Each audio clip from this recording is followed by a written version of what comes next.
रायगडची झुंज, अन्यायावर लेखणीचा वार. कशेळी गावातून जाणाऱ्या कशेळी मुरबाड, कशेळे कर्जत, कशेळे नेरळ, कशेळे कोठिंबे आणि कशेळे खांडस या सर्वच प्रमुख रस्त्यांवर वाढलेल्या अतिक्रमणामुळे निर्माण झालेल्या वाहतूक कोंडीची अखेर प्रशासनाने दखल घेत कारवाई सुरू केली आहे. विक्रेते व दुकानदारांनी केलेल्या अतिक्रमणामुळे बस, जड वाहने तसेच नागरिकांना मोठ्या अडचणीचा सामना करावा लागत होता. बुधवारी पोलीस संरक्षणात अतिक्रमण हटाव मोहीम राबवण्यात आली. यावेळी ग्रामस्थ, कशेळे व्यापारी संघटनेचे पदाधिकारी, सार्वजनिक बांधकाम विभागाचे प्रतिनिधी तसेच पोलीस कर्मचारी मोठ्या संख्येने उपस्थित होते. प्रशासन व ग्रामस्थांच्या संयुक्त पाहणीत संपूर्ण परिसराची पाहणी करण्यात आली. कारवाई दरम्यान अतिक्रमण केलेल्या रस्त्याच्या भागांना रंगाने स्पष्टपणे चिन्हांकित करण्यात आले असून संबंधित विक्रेते व दुकानदारांना 2 दिवसाच्या आत अतिक्रमण स्वतःहून काढून टाकण्याची अंतिम मुदत देण्यात आली आहे. दिलेल्या मुदतीत अतिक्रमण न हटवल्यास थेट कारवाई करण्यात येईल असा इशारा प्रशासनाने दिला आहे. दरम्यान कशेळे नाक्यावरील जुना एसटी बस थांबा देखील अतिक्रमणाच्या विळख्यात असल्याचा गंभीर मुद्दा ग्रामस्थांनी यावेळी उपस्थित केला. बस थांब्याची जागा व्यापली गेल्यामुळे ज्येष्ठ नागरिक, सर्वसामान्य प्रवासी तसेच शालेय विद्यार्थ्यांना थेट रस्त्यावर उभे राहून बसची वाट पाहावी लागत आहे. वर्दळीच्या रस्त्यावर उभे राहावे लागत असल्याने कोणत्याही क्षणी अपघात होण्याचा धोका निर्माण झाला असल्याची तीव्र चिंता ग्रामस्थांनी व्यक्त केली. कोठिंबे मार्गावरील एसटी बसला वारंवार मागे पुढे करावे लागत असल्याचे चित्र होते, तर नेरळकडे जाणाऱ्या कंटेनर व जड वाहनांना वळण घेताना अडथळे येत होते. खांडसकडील वळणावरही अतिक्रमणामुळे अपघाताचा धोका वाढला होता.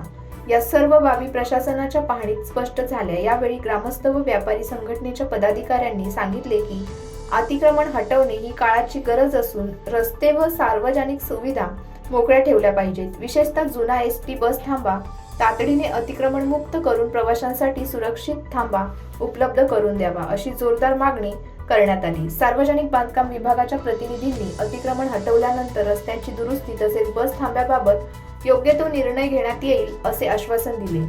पोलीस प्रशासनाने कारवाई दरम्यान शांतता राखण्यात येईल आणि कायदा सुव्यवस्था अबाधित ठेवली जाईल असे स्पष्ट केले. कशेळीतील अतिक्रमण हटाव मोहिमेमुळे नागरिकांना काहीसा दिलासा मिळाला असून दिलेल्या मुदतीनंतर कठोर कारवाई होणार असल्याचे संकेत प्रशासनाकडून देण्यात आले आहेत.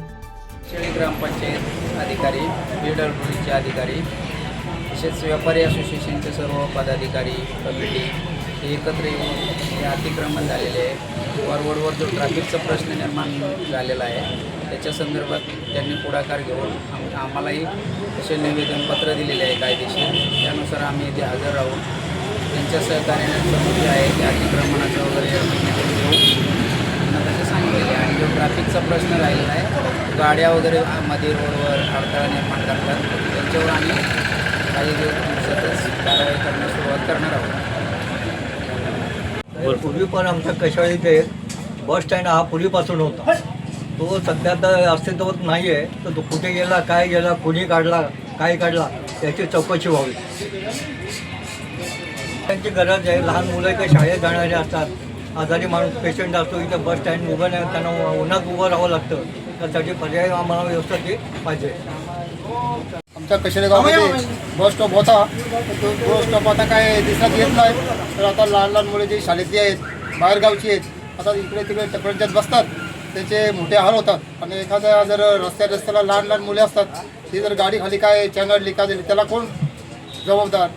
आणि बस स्टँड हा कशेळेला पाहिजेच. एवढा मोठा गाव आपण बाजारपेठ हलवायला घेतले आणि आता ह्या गावामध्ये बस स्टँड नाही. त्याचं काय पूर्वी होता, आता नाही. कुठे होता? पूर्वी होता, इथेच कुठेतरी असेल. बस स्टँड पाहिजे ना गावामध्ये. एवढा मोठा गाव आहे, लहान लहान मुले रस्त्यामध्ये उभी राहतात. आता आपण भाजी मार्केट वगैरे, बस स्टँड वगैरे सगळे आपण साफसफाई करायला लागले, तर तसा बस स्टँड पाहिजे आपल्याला. अजून कोण बोलतंय? अंतर्गत येणारे नेरळ कशेळे आणि कशेळे खांडस या 2 रस्त्यांवर जी अतिक्रमणे आहेत त्यांना आपण नोटीस दिलेली आहे आणि 1-2 दिवसात आपण पोलीस प्रोटेक्शन करून त्यांच्यावर योग्य ती कारवाई करू. धन्यवाद.